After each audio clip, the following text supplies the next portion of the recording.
یہ سمجھ لیں کہ 1450 سال کے بعد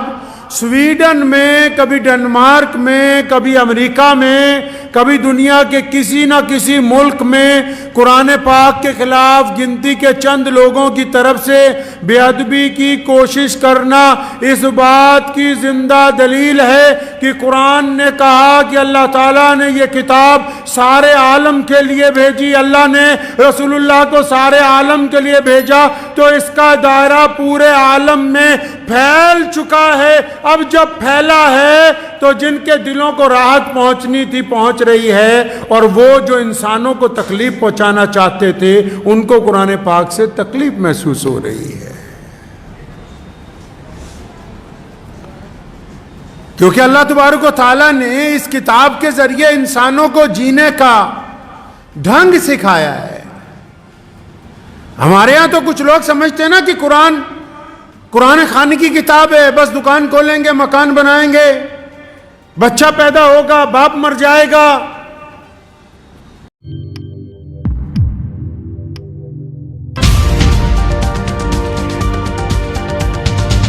عید الاضحیٰ کے دنوں میں یورپ کے ایک ملک سویڈن کے اندر کچھ شرارتی عناصر نے قرآن پاک کو نظر آتش کرنے کی کوشش کی، جس کے بعد پوری دنیا کے مسلمانوں نے اس واقعے پر اپنے غم اور غصے کا اظہار جو ہے وہ کیا ہے۔ قرآن پاک کا نزول مکہ مکرمہ میں اللہ کے پیارے نبی حضرت محمد رسول اللہ صلی اللہ تعالی علیہ وسلم کی ذات گرامی پر ہوا۔ جب سونے نبی حضرت محمد رسول اللہ صلی اللہ علیہ وسلم مدینہ منورہ تشریف لے گئے، قرآن پاک کا باقی نزول وہاں پر ہوا۔ مدینہ منورہ سے سویڈن کی دوری 1000 کلومیٹر ہے۔ جہاں قرآن پاک کا نزول ہوا وہاں سے یورپ کی دوری ہزاروں کلومیٹر پر ہے، اور قرآن پاک کے نزول کے 1400 سال سے زیادہ عرصہ گزرنے کے بعد کوئی انسان قرآن پاک کی نعوذ باللہ بے ادبی کرتا ہے، قرآن پاک کو نعوذ باللہ جلانے کی کوشش کرتا ہے، اللہ کی پاک کتاب کے ساتھ گستاخی کا عمل کرتا ہے، تو اس کے پیچھے کوئی وجہ ہوگی کہ بنا وجہ وہ کوئی ایسا عمل کر رہا ہوگا۔ اگر ہم اس کے پس منظر کو دیکھیں گے کہ بھی بات کیا ہے، وجہ کیا ہے، قرآن پاک نے تمہارے لیے یا تمہاری قوم کے لیے یا دنیا کے کسی انسان کے لیے ایسی کون سی گفتگو کی ہے جس سے آپ کو آج 1450 سال کے بعد تکلیف محسوس ہوئی؟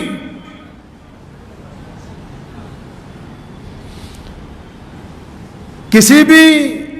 بات کی کوئی وجہ ہوتی ہے، اس کے بغیر وہ چلتی نہیں ہے۔ پہلی بات تو یہ سمجھ لیں کہ 1450 سال کے بعد سویڈن میں، کبھی ڈنمارک میں، کبھی امریکہ میں، کبھی دنیا کے کسی نہ کسی ملک میں قرآن پاک کے خلاف گنتی کے چند لوگوں کی طرف سے بے ادبی کی کوشش کرنا اس بات کی زندہ دلیل ہے کہ قرآن نے کہا کہ اللہ تعالیٰ نے یہ کتاب سارے عالم کے لیے بھیجی، اللہ نے رسول اللہ کو سارے عالم کے لیے بھیجا، تو اس کا دائرہ پورے عالم میں پھیل چکا ہے۔ اب جب پھیلا ہے تو جن کے دلوں کو راحت پہنچنی تھی پہنچ رہی ہے، اور وہ جو انسانوں کو تکلیف پہنچانا چاہتے تھے ان کو قرآن پاک سے تکلیف محسوس ہو رہی ہے، کیونکہ اللہ تبارک و تعالیٰ نے اس کتاب کے ذریعے انسانوں کو جینے کا ڈھنگ سکھایا ہے۔ ہمارے ہاں تو کچھ لوگ سمجھتے ہیں نا کہ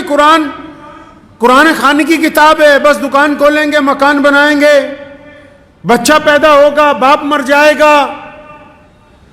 گھر میں ماں کا انتقال ہو جائے گا، کوئی کام کرنا ہوگا تو بس 15-20 مولوی اور بچوں کو بلاؤ قرآن کہانی کروا لو. ہم سمجھتے ہیں قرآن اس لیے ہے، لیکن جو زندہ دل لوگ ہیں پوری دنیا میں اللہ نے جن دلوں کو منور کیا ہے، جو انصاف کو سمجھتے ہیں، جو رحم دلی کو سمجھتے ہیں، جب وہ چاہے کسی بھی قوم سے تعلق رکھتے ہوں، جب وہ قرآن کو پڑھتے ہیں تو اس بات کی گواہی دیتے ہیں کہ بلا شبہ اللہ اپنے بندوں سے محبت کرتے ہیں، اللہ اپنے بندوں میں برابری چاہتے ہیں، اللہ اپنے بندوں کے لیے مہربان ہیں. رنگ ڈھنگ سکھائے جینے کے،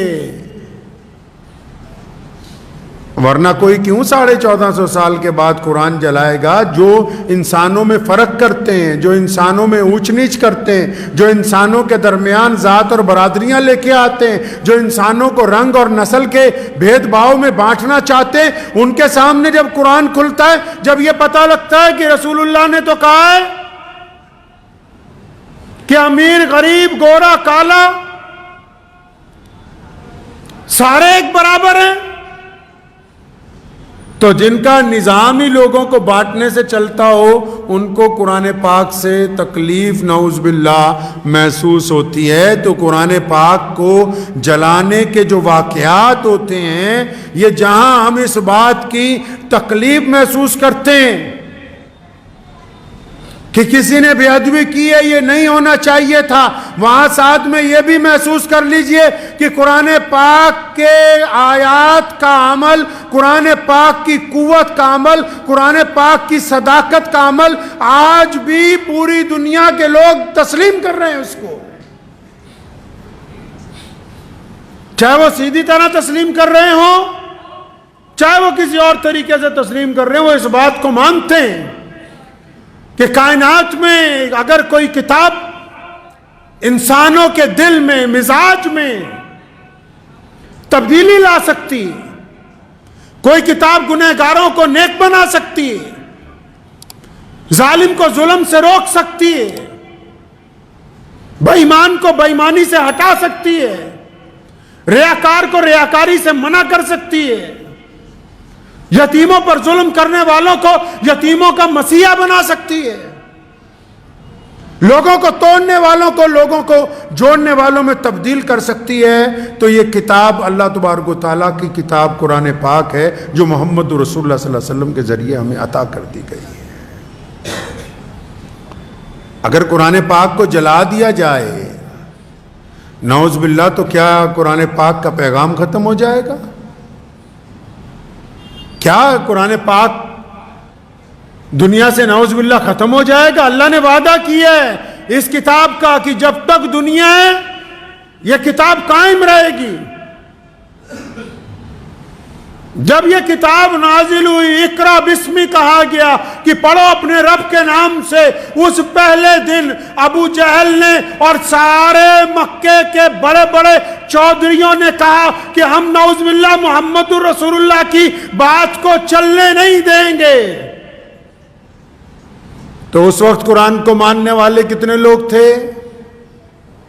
اس وقت قرآن پاک کو ماننے والے صرف محمد رسول اللہ صلی اللہ علیہ وسلم تھے. اور دوسری طرف کون تھا؟ دوسری طرف مکے کے سارے حکمران تھے، ساری برادریاں تھی، سارے چودھری تھے، سارے بڑے بڑے اس دور کے اپنے آپ کو کہنے والے بادشاہ تھے، بڑے بڑے قبیلوں کے سردار تھے. اور انہوں نے نعوذ باللہ مخالفت شروع کی پیارے نبی حضرت محمد رسول اللہ کی اور قرآن پاک کی، نعوذ باللہ کہ ہم نہیں اس کتاب کو مانیں گے. 1450 سال کے بعد مخالفت کرنے والے کہاں ہیں اور قرآن کہاں ہے؟ قرآن آج چاند اور سورج کی بلندیوں سے زیادہ کائنات میں اوپر ہے. اگر کوئی اس کی طرف منہ کر کے تھوکنے کی کوشش بھی کرتا ہے تو تھوک واپس اسی کے چہرے کے اوپر آ کے گرتا ہے. یہ اللہ تبارک و تعالیٰ کی کتاب کا معجزہ نہیں ہے تو اور کیا ہے کہ ہر رنگ اور نسل کے لوگ، ہر زبان اور خطے کے لوگ اس کتاب کو آج سینوں سے لگائے ہوئے ہیں، چاہے وہ گورے ہیں، چاہے وہ کالے ہیں، چاہے وہ امیر ہیں، چاہے وہ غریب ہیں، چاہے وہ دنیا کے کسی ملک میں رہتے ہیں، کسی نسل سے تعلق رکھتے ہیں. وہ قرآن پاک کو اپنے لب و لہجے میں اپنی زبان میں پڑھتے ہیں, اپنی زبان میں اس کا ترجمہ کرتے ہیں اور قرآن پاک کے مطابق زندگی گزارنے کی کوشش کرتے ہیں. سویڈن میں جس نے قرآن جلایا اس کو تکلیف یہ نہیں ہے کہ قرآن پاک کیا کہہ رہا ہے, بڑی تکلیف یہ ہے کہ ایک کتاب اور پوری دنیا کی ایک ہی امت اور ایک ہی رسول اور ایک ہی خدا, یہ اتنا بڑا انقلاب برپا ہوا تو ہوا کیسے ہے؟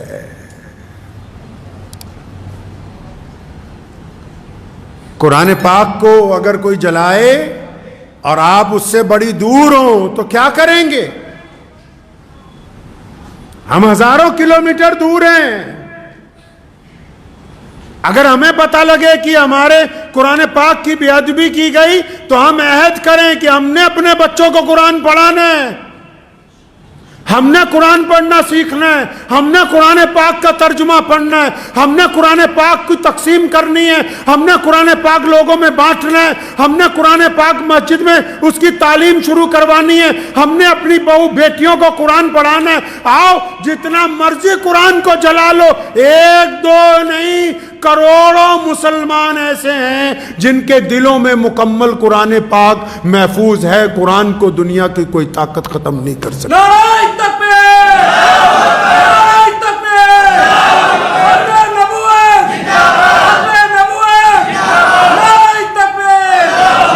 تو اب سویڈن سے اتنی دور بیٹھے ہم لوگ اگر تکلیف محسوس کر رہے ہیں تو جہاں احتجاج درج کروانا ہے, جہاں اس بات کا اعلان کرنا کہ یہ غلط ہوا ہے, جہاں ان کی حکومت کو یہ پیغام بھیجنا ہے کہ ایسی گستاخیاں مت کرو, اس کے ساتھ ساتھ خود بھی قرآن کا داعی بننا ہے, اپنے بچوں کو قرآن پڑھانا ہے, اپنے گھر میں صبح شام قرآن پاک کی تعلیم دینی ہے, ہم نے قرآن پاک کو ترجمے کے ساتھ پڑھنا سیکھنا ہے, ہم نے قرآن پاک کی آیات کو لکھ کے اپنے در و دیوار پر لگانا ہے تاکہ اگر کبھی وقت آئے تو قرآن کو جلانے والے اس بات کو محسوس کر سکیں کہ چند پنوں کو جلانے سے خدا کی کتاب کو ختم نہیں کیا جا سکتا ہے.